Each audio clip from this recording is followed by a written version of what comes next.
What's going on, everybody? Hopefully you're having a great day. If not, hopefully for the next few minutes, I can let you get away from the troubles of your day, work day, school, whatever. But the playoffs, NBA playoffs are here. I don't know about you, but I'm excited for this. Now, of course, we have the play-in tournament that does precede the playoffs, which gets started this weekend. Saturday and Sunday will be filled with game ones for Saturday, for Sunday. So you just sit in front of the TV around, I believe the first games will be noon, and you just spend your whole day watching basketball, playoff basketball at that. But like I said, got the play-in tournament, which gets started Tuesday night with the Western Conference. And I mean, the reason why they kind of did it this way was I believe they were going to have one East, one West Tuesday, then the other East, other West game Wednesday. I think there's like a scheduling thing with Philadelphia and some of the arenas, and it kind of worked out this way. So, like I said, Tuesday we get the West side, so we'll get Lakers, Pelicans, then Kings, Warriors. And look, if you're confused by the playing tournament, I mean, it's basically you're 9-10. Those two teams can only be the 8th seed. So you lose that game, you're out. Winner then sits and waits for the winner of the 7-8 matchup to see who they'll have to play to be the 8th seed. Because the 7-8 winner automatically becomes the 7th seed. And along those lines, the narrative from Mike Greenberg over on ESPN about the Lakers basically taking their foot off the gas pedal, allowing the Pelicans to possibly win so they could avoid Denver is a dangerous way to go about it. I mean, I know Anthony Davis is questionable with the back spasm.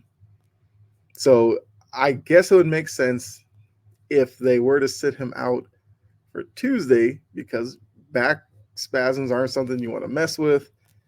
If you have plans on making a deep run into the playoffs, Anthony Davis will have to be a part of that. So if the quick turnaround puts him at risk of his back flaring up, I would get that.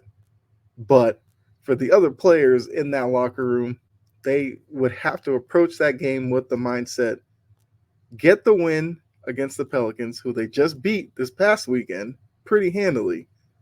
Get the win, get the days off. So what? You face Denver. Big whoop. It's the playoffs. You're supposed to face tough competition anyway.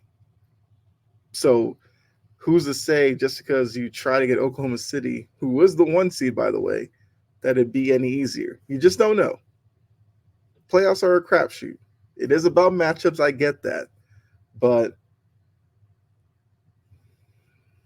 throwing might be, too strong a word, but not taking a playing game seriously to try to set up a matchup against a team you feel is weaker, I think that's a dangerous game to play.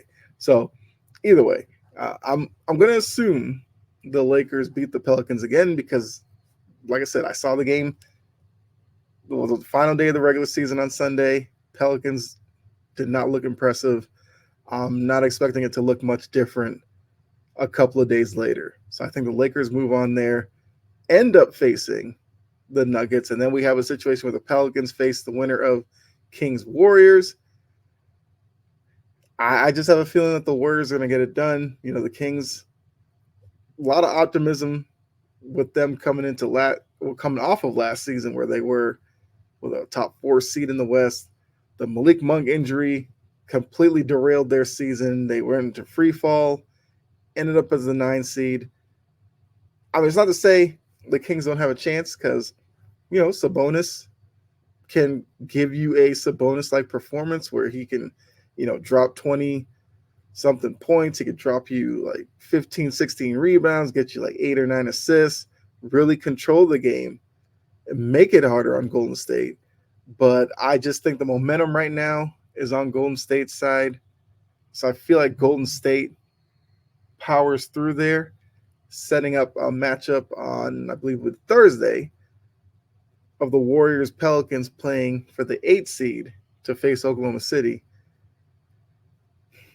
That would be an interesting matchup, but I'd probably go with Golden State there. Not gonna lie to you. So I do think Golden State and the Lakers come out from the West playing. Like I said, Lakers facing Denver, then Golden State facing Oklahoma City.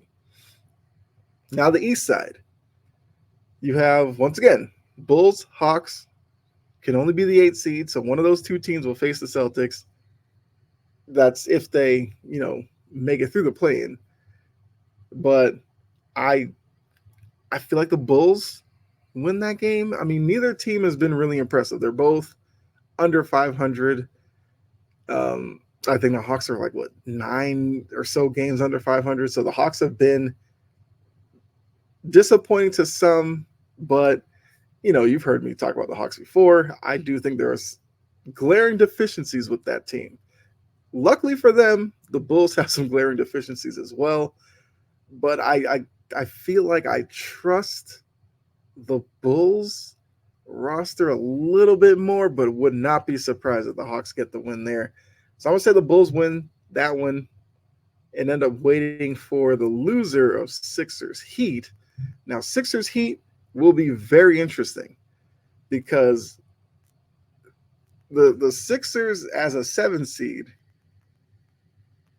aren't a regular 7 seed because they ended up as a 7 seed with those games missed by Joel Embiid, but Joel Embiid is back now, so they're a different dynamic. I know, Heat culture, this, Jimmy buckets, playoff Jimmy, I get all that. I just don't see how the Heat beat Embiid in this Sixers team. Because remember, Maxi's had a good year, and during that stretch without Embiid, Maxey had to become the number one guy, which was, tough on him for certain opponents because too much of a burden. So now Embiid's back as your obvious number one option. Maxey can now play off of Embiid, which is more of his role anyway. So you'll see a more effective Maxey.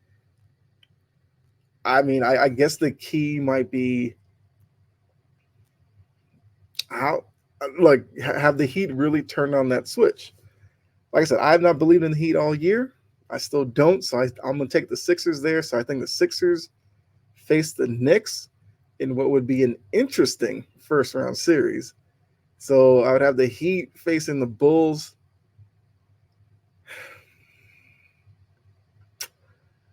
I don't know. I feel like this might be one of those years where that Heat culture just does not kick in fully.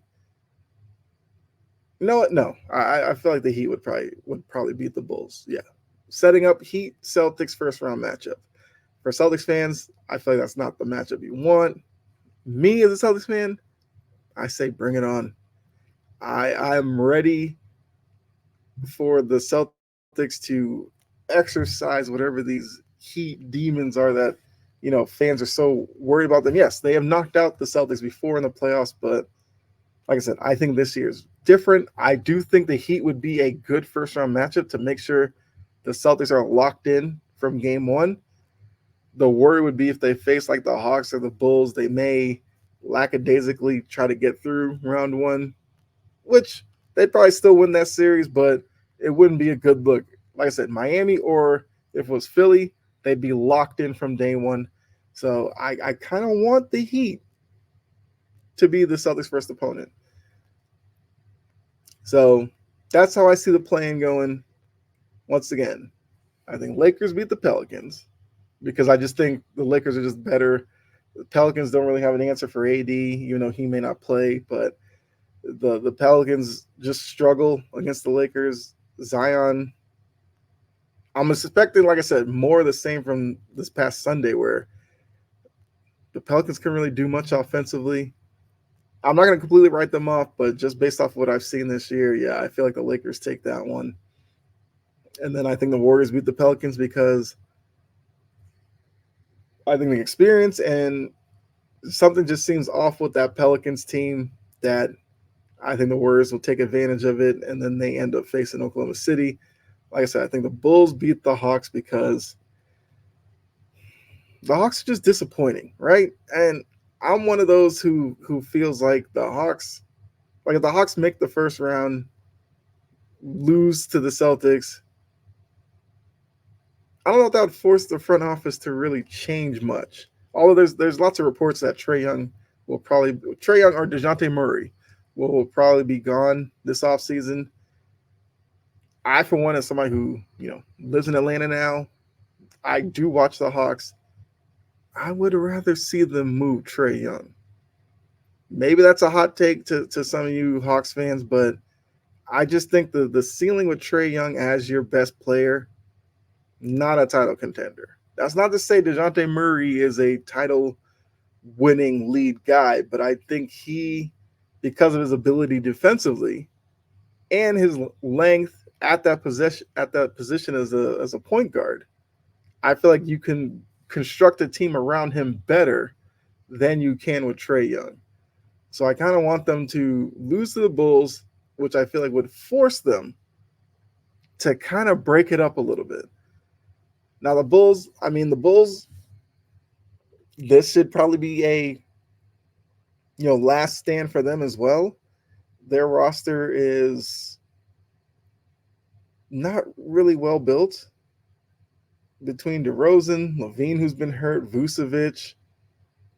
Kobe White's had a good year. Shout out to him. Alex Caruso fills his role really well, but the Bulls just seem like a team that's stuck in neutral, in mediocrity. So that's just a battle of two teams that need to blow it up. And yeah, so neither one of them makes it to the actual playoffs. It might expedite them to finally pull the trigger on dealing away some big names that they have on that roster. Like I said, Sixers, Heat, sure, they can cause some problems in the first round, but like I said, Celtics fan, I want the Heat. Let's go. Let's run it. Jimmy Butler versus Jason Tatum. Hero versus Brown, Adebayo versus Porzingis. Let's go. Get it over with. But I mean, looking at just the playoff field itself, like there's definitely some interesting matchups that could come out of this. Like, just looking at the East, Doc Rivers has ties to some teams in the East, which makes it very interesting. He's got ties to the Sixers, who, if the Sixers do beat the Heat, would be on the Bucks side of the bracket to potentially meet in the second round, which we all know the ties there. Doc has ties to the Magic as well as the Celtics. So he may first he'd have to get past the Pacers, which I do think is going to be a tough matchup for them, with the Bucks struggling getting into the postseason here, not looking right. The Drew Holiday for Dame Lillard switch hasn't paid off as well as I think Bucks fans would have hoped for. But I mean, I'm gonna be a homer here. I have the Celtics coming out of the East. I just think their biggest roadblock might be the Sixers if they get to the conference finals. Because I do think if the Sixers get past the Knicks, I'd probably pick them to get past the Bucks Pacers winner. But I just think the Celtics have the Sixers number, even with a presumably healthy Embiid. It's just that the Porzingis factor for the Celtics this year has just unlocked potentials that I just think will pay big dividends now that we're into the playoffs. As well as Drew Holiday. Drew Holiday's ability to, defend, just make the right play. I just feel like the Celtics coming out of the East. The West, I know a lot of people say it's tougher to call in the West. I mean, I would love to see Oklahoma City make it out of the West because I think they're a great story for the league, a team that was built through the draft, keeping their young guys together, developing them all together. And this is now like the culmination of them being the number one seed in the West. But I guess I'd have to say, until you beat the champ, I'm a pick Denver. So I think we get a Celtics Nuggets finals. Now, I'll probably do another video before this weekend where I'll go through the series and kind of give keys to everything, as well as predictions in terms of like how who wins and how many games and everything like that. So I just wanted to give you generic right now the play-in, how I see that going, as well as who I think comes out of the East and the West right now. But yeah, let me know how you think the play-in tournament will go. Also, Adam Silver, kick back, throw your feet up because you did good.